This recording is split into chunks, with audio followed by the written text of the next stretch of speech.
dagaaladu maanta may dhiceen sagaalka ay soo bilowdeen 6 saac meelahaas ay soo gabagaboobeen waxaana ka howlgalay meeshaas ciidamada la yiraahdo ciidamada ilaalada deegaanka ama macawisleyda la yiraahdo oo aan hogaaminaynay iyo urur ka yimid 26 kamida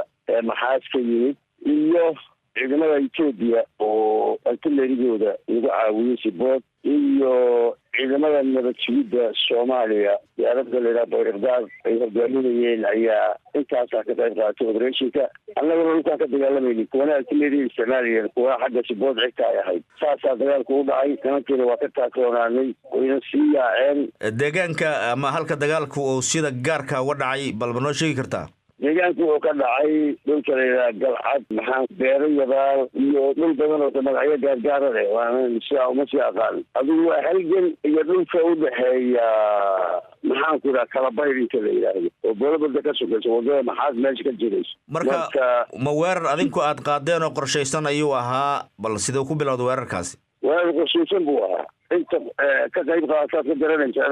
weerar qorsheysan waxaan buuraha dhulka la yiraahdo Abdaari iyo Sooman caawa isana u malaynaya intaan qowdadkeeda iyo abaabulkeeda ku jiro qasaaraha halkaasi ka dhacay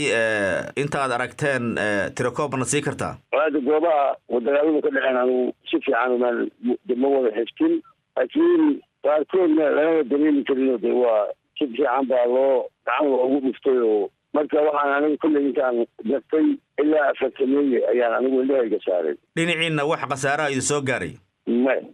dagaalka diyaarada ayaa ka qayb qaatay oo markaa duqeyntaasi iyo guud ahaan sida aad ii sheegtay iyo ciidamada Itoobiya iyo wuxuu ahaa dagaal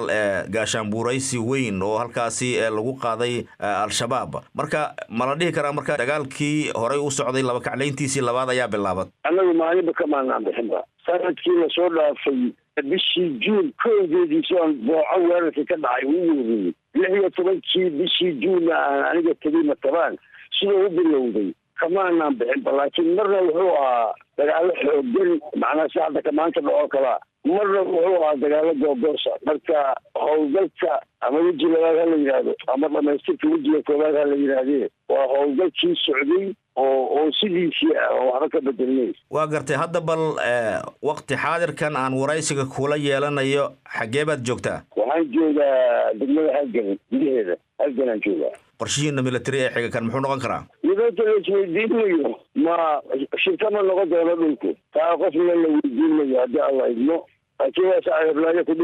waa gartay markaad fiiriso gobolka Hiiraan guud ahaan yani dhibaatooyin roobabkii iyo daadadkii iyo biyo-baxada ka dhashay ayaa jiray marka dagaalkan culays nooca ayuu ku keeni karaa dadkii awalba horey dhibaatada u haysatay waxba kuma keenayo sababta roobab aad u badan baa da'ay dadka dagaalamayaana maaha kuwa magaalooyinka jooga badankooda dadka dagaalamaya waa dadka xoolaha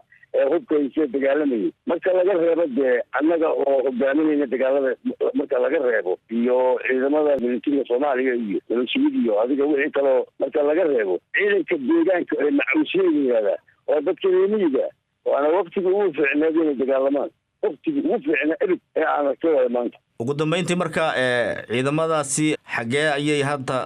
ayay aadeen u jihaysteen mar haddii aad dagaalkaad ku jibiseen sidaad sheegtay ma dhinaca galbeed ayay u tallaabeen mise weli waxay ku sugan yihiin bariga ma islaan sheegay ma waa sida ay tahay waa la jabiyey waana laga taasoonaado aniga